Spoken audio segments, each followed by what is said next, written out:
반면에 어떤 사람은 겉으로 보기에는 뭐 특별한 믿음이 있어 보이지 않는데 위기 가운데 처하면 믿음의 허리띠를 조여매고 하나님의 길을 굳건하게 지키는 그러한 사람들을 보기도 합니다.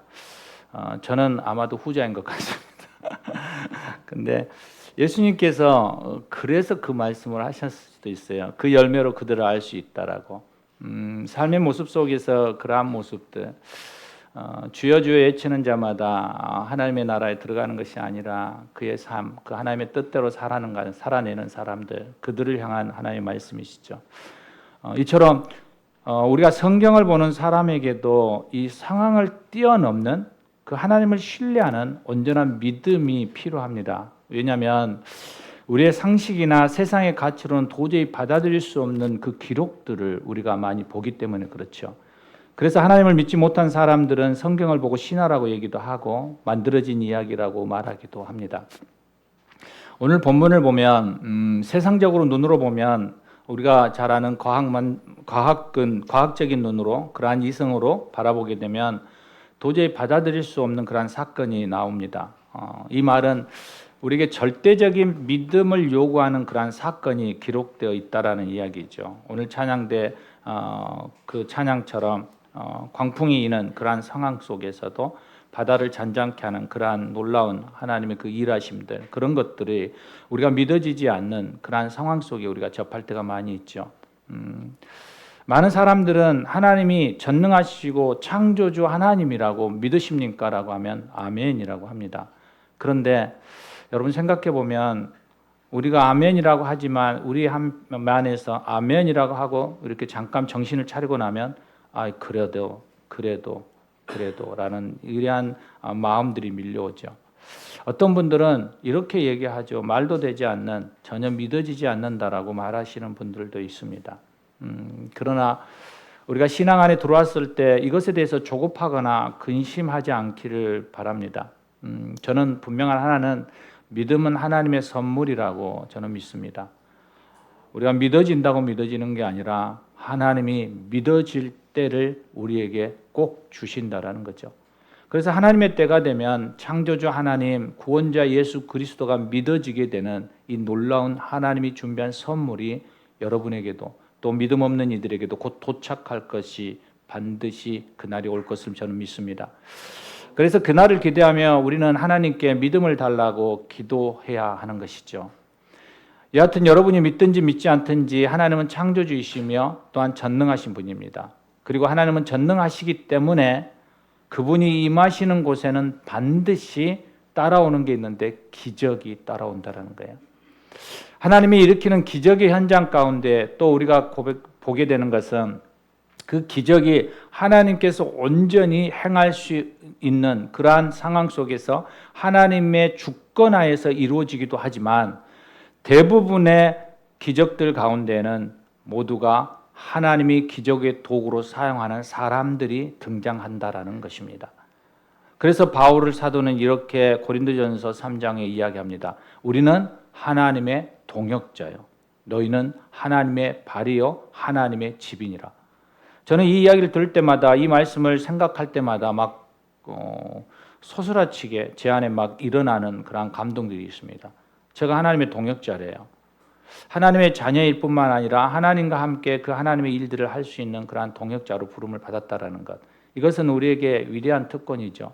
무엇보다도 하나님의 기적을 이루어내는 그 도구로 내가 그 통로가 되고 내가 쓰임을 받는다라는 것은 이것은 우리가 상상할 수 없는 그러한 주님의 축복이라고 저는 생각합니다.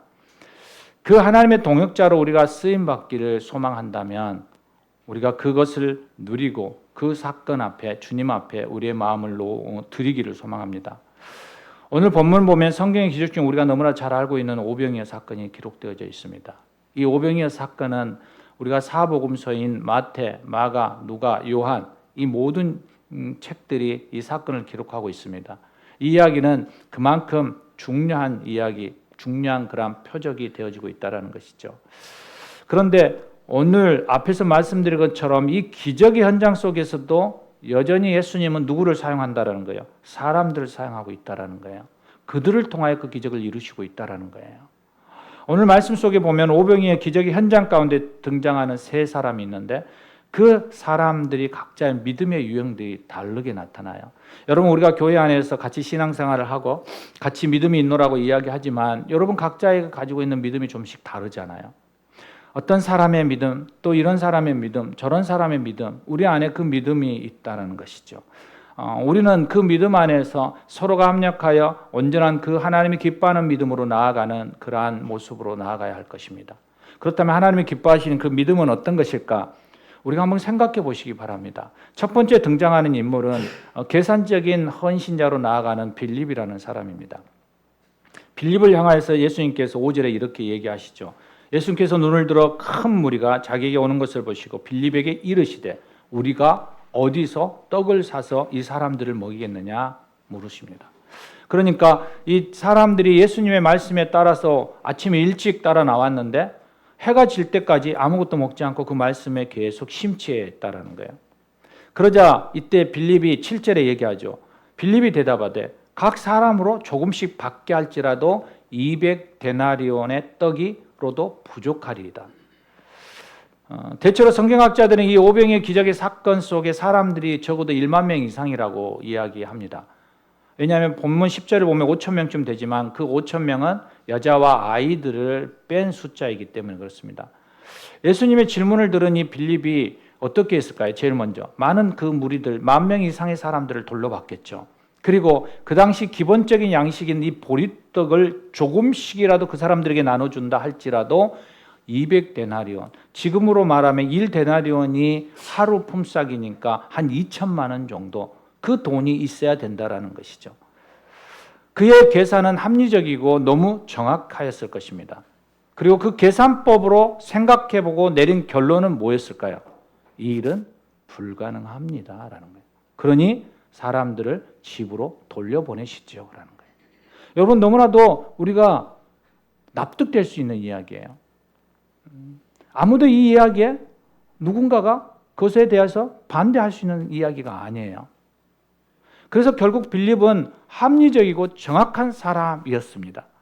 그런데 그 결론은 그래서 부정적일 수밖에 없었어요. 거기서 끝나면 너무 좋은데, 그런데 안타깝게도 이 빌립은 하나님의 기적의 현장에 쓰임받지 못하게 되어지죠.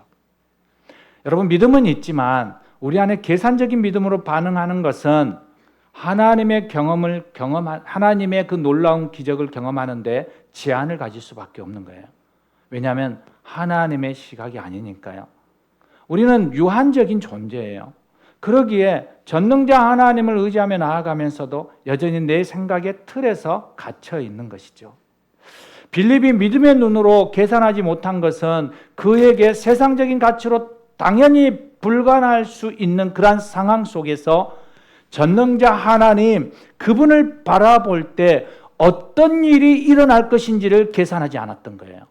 그가 예수님을 따라다니면서 그렇게 수많은 기적과 현장 가운데 있었음에도 불구하고 그는 어떠한 상황들을 환경 가운데 섰을 때 그는 그 예수 그리스도, 그 신적인 예수 그리스도의 그 능력을 바라보지 못했다라는 거예요.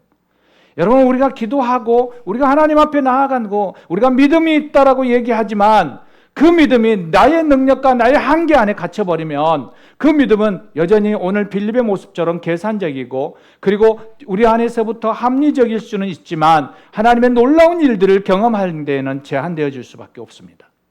그러므로 하나님의 기적의 동역자가 되기를 원한다면 빌립은 이렇게 말했어야죠. 주님 맞습니다. 저의 생각으로는 도저히 불가능합니다. 그런데 주님, 제가 주님을 겪어봤잖아요. 주님의 방법이라면 가능할 수 있을 것 같아요. 이 사람들에게 먹을 것을 주려면 제가 무엇을 하면 될까요? 무엇을 하기를 원하십니까? 이렇게 반응하며 예수님에게 나아갔어야죠. 그러면 어떻게 될까요? 빌립은 기적의 동역자로 예수님 앞에 쓰임받았을 것입니다. 우리가 오늘 본문을 보면서 한 가지 집중해야 될 게 있습니다. 그게 6절입니다. 6절에 보니까 예수님이 빌립에게 물었던 이유가 분명하게 나와 있습니다. 그게 뭐냐면 빌립을 시험하고자 하는 거예요. 그런데 그 앞에 무슨 이야기를 하냐면 친히 어떻게 하실지를 아시고라는 거예요. 예수님은 이미 이들을 먹이시기로 어떻게 결정하셨어요. 그리고 이들을 먹이시겠다라고 하신 거죠. 그리고 빌립에게 말한 거예요. 어떻게 하면 좋겠냐. 너는 어떻게 될 것이라고 생각하느냐라는 거예요. 사랑하는 여러분, 예수님이 우리에게 이렇게 말씀하신 것처럼 하나님도 우리에게 여전히 말씀하시고 있는 거예요. 하나님께서 우리에게 도움을 청하고 우리를 통해서 어떤 일들을 이루어 가시기 위한 것이 아니라 하나님이 이미 계획하셨고 그 계획을 이루어 갈 그 사람이 필요한 거예요. 하나님과 함께 동역자로 이 땅에 그 하나님의 뜻을 이루어 갈 사람이 필요한 거예요. 그러므로 우리는 어떻게 가능해야 될까요? 우리의 생각이 중요하죠. 우리의 계획도 중요하죠. 우리의 이성과 합리적인 계산도 중요하죠. 어떤 계획을 짜고 프로그램을 가지고 가는 것도 중요하죠. 그런데 그 모든 상황 가운데 하나님을 바라보는 것이 필요한 거예요. 사랑하는 여러분, 우리 교회 안에 이 일을 저는 합니다. 계획합니다. 그리고 철저하게 계산도 합니다.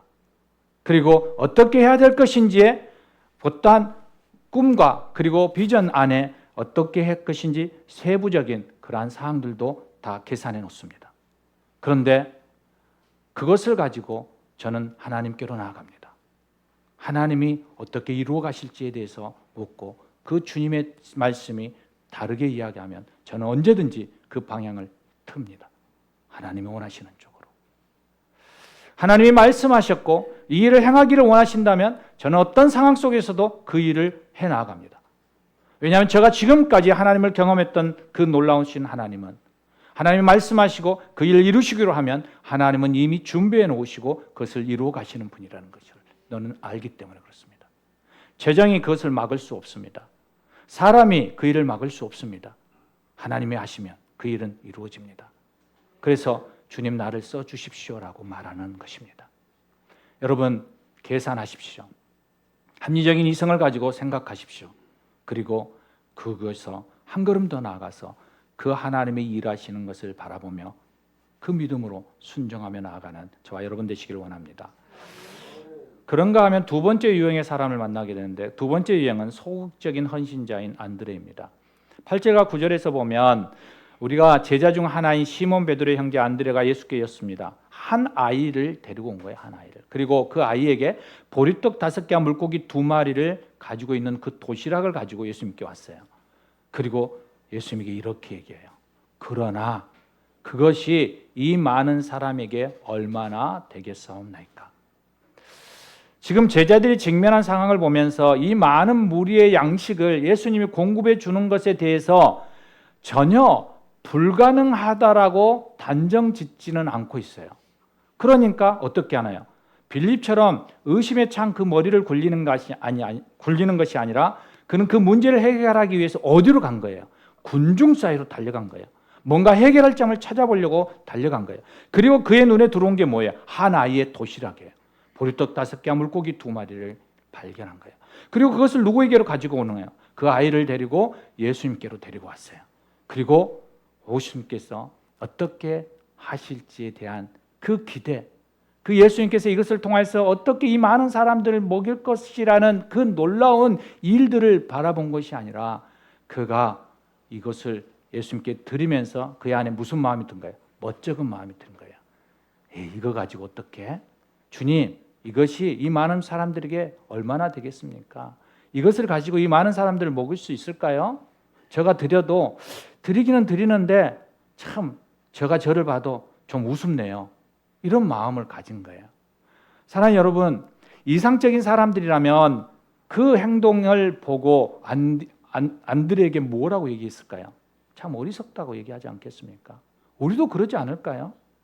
그런데 놀라운 것은 뭐냐면 이 안디옥에 가지고 온 그 도시락이 예수님의 문제를 해결하는 그 많은 사람들을 먹이게 되는 그 사건 현장의 단초가 되었다라는 거예요. 시작이 되었어요. 시작이. 마중물이 되었다라는 거예요. 그러므로 이 기적에 소극적으로 참여하는 그러한 역할을 안드레는 하게 되죠. 지난주에 우리가 살펴보았잖아요. 안드레는 큰 일에 대한 야망은 품지 못했지만 언제나 자기가 할 수 있는 작은 일이라고 하고자 했던 그러한 사람이에요. 그래서 초대교회의 큰 기둥, 초대교회의 기초를 놓은 예수님의 으뜸가는 제자 사도 베드로를 기억하며, 그리고 그 베드로를 예수님께로 인도했던 사람이 바로 안드레였잖아요. 우리는 모두가 베드로가 될 수는 없지만 누구는 될 수 있을까요? 안드레는 될 수 있다는 거예요. 사람은 끊임없이 큰 일, 큰 사람을 말하지만 하나님의 나라는 수많은 작은 일을 성실하게 감당해온 작은 사람들이 만들어온 역사라고 말해도 과언이 아니에요. 주님은 그래서 오늘 이렇게 얘기하는 거죠. 착하고 충성된 종아, 내가 작은 일에 충성하였음에. 바로 주님은 칭찬할 수 있는 그러한 제자들을 찾고 있는 거예요. 어떤 큰 일을 이루고 어떤 큰 사건 가운데 그것을 해결해내는 그러한 능력 있는 사람을 원하는 게 아니라 오병이의 도시락을 발견해서 주님께 그것을 보고하는 안드레, 형제 시몬 베드로를 주님께로 인도했던 그 안드레, 그러한 사람들을 예수님은 찾고 있는 거예요. 그래서 우리는 예수님께 이렇게 말씀하는 거죠. 주님, 나는 정말 보잘것없고 할 수 없지만 주님이 말씀하시면 제가 그 일을 감당하겠습니다라고 얘기하는 거죠. 왜냐하면 주님이 그 힘을 주실 거라고 믿으니까요. 그 믿음이 교회 안에서도 그대로 흘러와야 되는 거죠. 어떤 일을 할 때, 또 어떤 일이 내게 주어졌을 때 우리는 아니요, 나 그건 못해요 라고 하는 것이 아니라 부족하지만 한번 해볼게요. 그것은 무슨 말일까요? 주님을 의지하고 그 주님이 하실 것을 믿고 반응하는 것이죠. 이게 작은 사람들이 만들어내는 그 역사 가운데 하나님이 이루어가는 현장이에요. 사랑하는 여러분, 우리가 기적을 보기를 원하십니까? 그렇다면 우리는 이 작은 한 걸음부터 시작해 보는 거예요. 작은 차이가 여러분 큰 차이를 만드는 것에 대한 그 말을, 단어들을 기억해 보십시오. 안드레가 오병이어에 든 도시락을 가지고 온 그 아이를 발견한 것은 아주 작은 일에 불과하지만, 그러나 결과적으로 그 발견한 그날 그 들판에 있던 수많은 배고픈 무리들의 문제들이 해결되었지 않습니까? 이것이 우리가 할 수 있는 것이에요. 사랑하는 여러분, 빌리처럼 움직이지 않고 계산만 하는 계산적인 헌신자가 있는가 하면 오늘 안드레처럼 소극적이라도 움직이면서 주님의 나라에 헌신하고자 하는 믿음의 사람들, 그 사람들도 있어요. 그런데 우리는 점차적으로 어떻게 가야 될까요? 우리의 머리만 믿고 그 계산하면서 부정적인 시각의 자리에서 믿음을 지켜가는 그 현장에서 우리는 한 걸음 더 앞에 나아가서 이제 우리는 부족하지만 소극적으로나마 주님 앞에 나아가 주님이면 하실 수 있습니다라고 고백하면서 그래도 될까? 하는 그런 작은 의심들이 있지만 그럼에도 발을 떼보는 그러한 믿음의 사람으로 성장해 가기를 부탁드립니다. 좀 더 욕심을 부린다면 좀 적극적이고 능동적인 모습으로 갔으면 좋겠죠. 주님, 이 도시락이 적지만 주님 말씀만 하시면 놀라운 일이 일어날 것이고 이 사람들이 먹을 수 있을 것입니다 라고 그 믿음으로 하나님을, 예수님을 신뢰하고 선포하며 나아갔으면 좋겠죠. 그러나 그 믿음은 저의 욕심이기도 하죠. 또 예수님의 우리를 그렇게 만들기를 원하시지만 그 주님은 오래 참으시는 분이시거든요. 기다릴 줄 아시는 분이에요. 그래서 너무 조급하기보다는 한 걸음 한 걸음 주님 앞으로 다가가는 모습으로 가기를 원합니다. 이게 두 번째 계단이에요. 예수를 믿기는 하지만 내가 계산하고 내 생각 속에서 합리적인 것을 찾으며 그냥 부정적인 시각이 좀 강했다면 이제는 그 시각에서 한 걸음 좀 더 나아가서 한 계단을 쭉 올라가며 소극적이지만 주님 당신이 도와주시고 하면 하실 수 있지요. 그렇게 반응하며 한 걸음 한 걸음 나아가는 그러한 소극적인 헌신자의 자리에까지 나아가기를 원합니다. 마지막 사람을 우리가 만나게 되는데요. 이분은 단순한 헌신자예요. 단순한 헌신자. 좀 우습죠. 단어가. 오늘 나오는 오병이의 도시락의 주인 아이예요. 아이.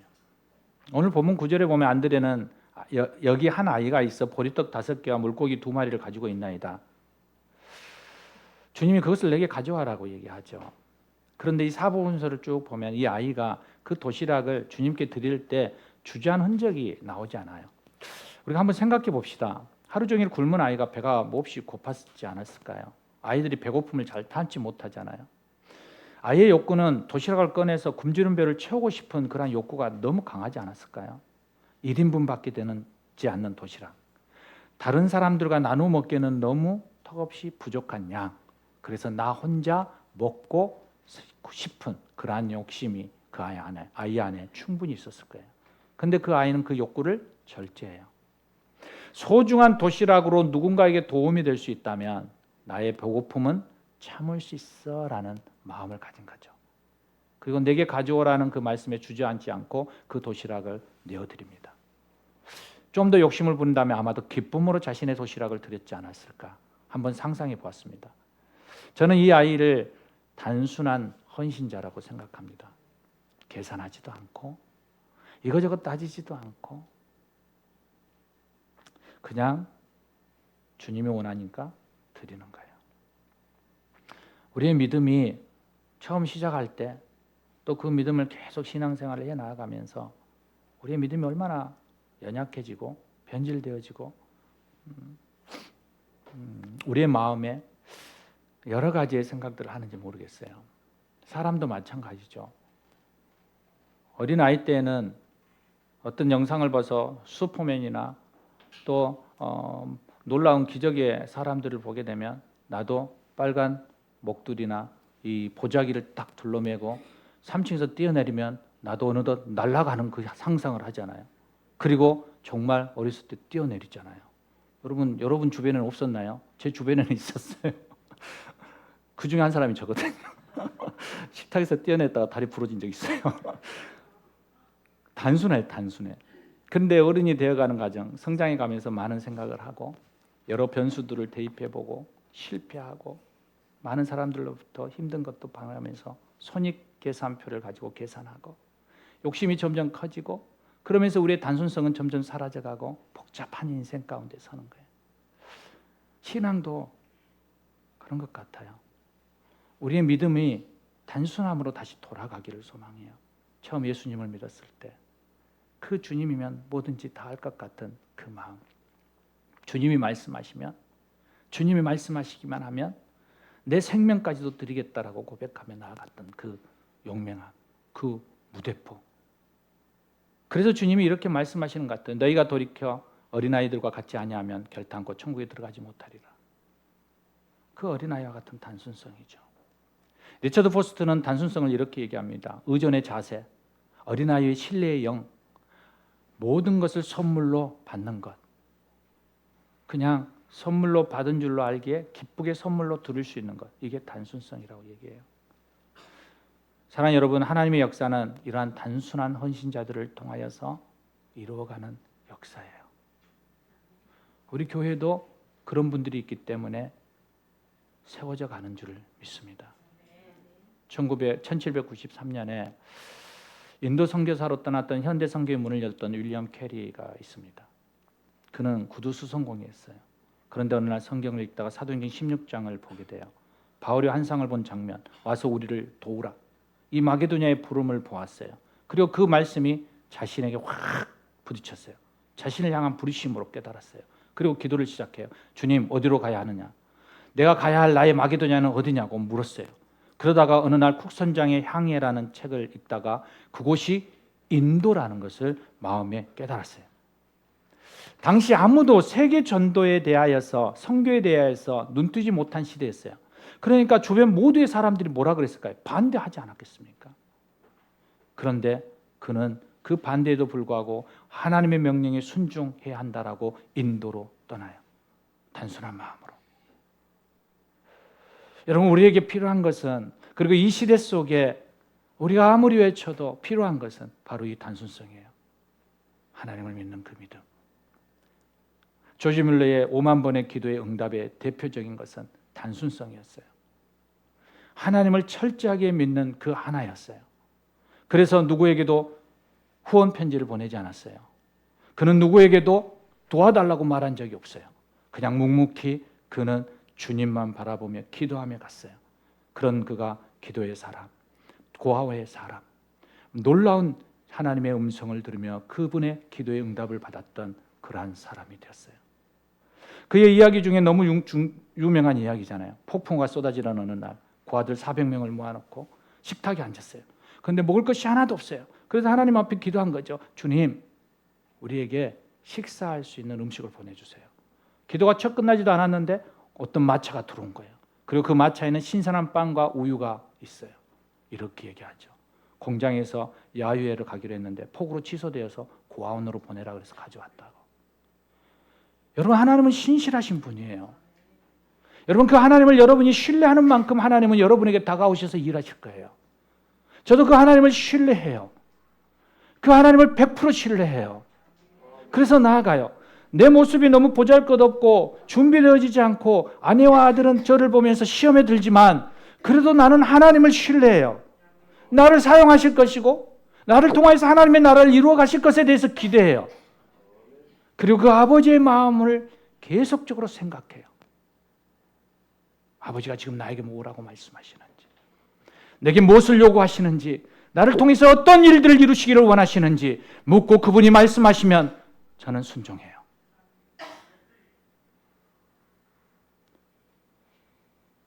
사랑하는 본성가족 여러분, 얼마 전에 며칠 전이죠. 수요일이었죠. 박익미 권사님 모친 고 이규수님의 조문을 갔었어요. 목요일 날도 갔고 금요일 날도 갔죠. 그런데 그중에 어떤 분이 이런 말을 하셨어요. 자녀와 통화하다가 그 자녀가 운전 중이라고 5분 뒤에 전화하겠다고 얘기했대요. 그리고 3일이 지냈대요. 근데 아직도 전화가 안 온다고. 그래서 마음이 너무 서운하다고. 그러다가 문득 이런 생각이 들었대요. 나도 하나님 아버지께 5분 있다가 전화한다고 했는데 지금 몇 년이 흘렀는지 갑자기 그 생각을 하니까 죄스러운 마음이 밀려오더래요. 나도 이렇게 섭섭한데 나를 보고 하나님 아버지의 마음이 얼마나 서운했을까. 그래서 그 생각을 하니까 막 죄송한 마음이 들더래요. 함께 한 분들이 숙연해지고 많은 생각을 하게 되었어요. 여러분, 우리가 단순한 믿음으로 반응하기 위해서는 하나님의 기적의 도구의 통로가 되기를 원한다면 우리는 하나님 아버지의 마음을 점점 더 깊이 알아가는 그 시간이 필요해요. 아버지의 마음이 들리고 아버지가 원하는 것을 우리가 발견할 때 우리는 단순한 믿음으로 갈 수 있는 거잖아요. 여러분, 사람이 이야기하면 그 믿음을 맞다 아멘 하고 따라갈 사람이 누가 있겠어요? 계산해보죠. 내 생각이라고 생각하면 그래 이게 맞아 라고 하면서 누가 달려가겠어요? 계산해보고 따져보고 정말 맞을까? 몇 번을 두드려보고 돌다리로 두드려보며 건너듯이 그러지 않겠습니까? 그런데 만일 그 전능자 하나님이 내게 말씀하신다면, 그 하나님이 나를 쓰시겠다고 얘기한다면, 그 하나님이 나를 통해서 그 일들을 이루어가고 싶다고 말씀하시면 여러분 무엇을 망설이겠습니까? 그냥 불 속이라도 뛰어들죠. 주님이 하실 건데, 전능자 그 하나님이 이루실 건데 무엇이 걱정이 되겠습니까? 여러분, 단순한 믿음으로 나아가기 위해선 하나님을 신뢰하고 그분의 전능하심을 믿고 가는 것입니다. 저와 여러분 안에 이 마음이 있기를 소망합니다. 안드레처럼 소극적이든 능동적이든 아니면 빌립처럼 의심되어지고 그리고 계산하지만 부정적인 모습들이 들어오더라도 우리는 그것에서부터 한 걸음 주님의 마음에 원하시는 것을 따라가다 보면 우리 안에 어느덧 단순한 믿음의 자리에 서 있는 저와 여러분의 모습을 발견하게 될 것입니다. 그 자리에 하나님의 동역자의 하나님의 나라에 세워져가는 기적의 현장에 저와 여러분이 우뚝 서 있기를 주의 이름으로 부탁드립니다. 함께 기도하시겠습니다. 하나님, 이 시간 우리가 하나님 앞에 좀 나아가고 싶습니다. 주님, 그렇습니다. 당신을 신뢰합니다. 그 당신의 전능하심을 믿습니다. 이제 그 하나님 마음을 가지고 하나님 단순하게 나도 말씀하시면 주님 나도 가겠습니다. 순종하겠습니다. 따르겠습니다. 이렇게 고백하며 나아가는 그런 믿음의 사람 되게 해달라고 이 시간 우리 함께 좀 기도하시겠습니다. 주님, 그렇습니다. 하나님, 그렇습니다. 하나님, 그렇습니다. 주님,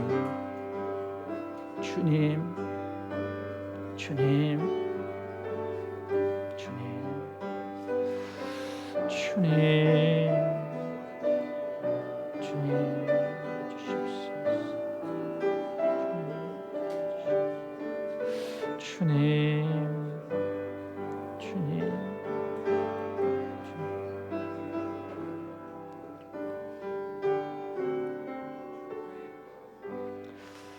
아버지, 아버지, 아버지, 전능자 하나님을 바라보게 해주시옵소서. 그 놀라운 기적의 현장에 우리가 서 있게 해주시옵소서. 주님, 그리고 그 하나님을 신뢰하며 단순한 믿음의 사람으로 나아가게 하여 주시옵소서. 그래서 그 기적의 현장 가운데 하나님, 우리를 사용하는 그러한 찾으시는 도구, 그 한 사람 되게 해 주시옵소서. 우리 주 예수 그리스도 이름으로 기도합니다. 아멘.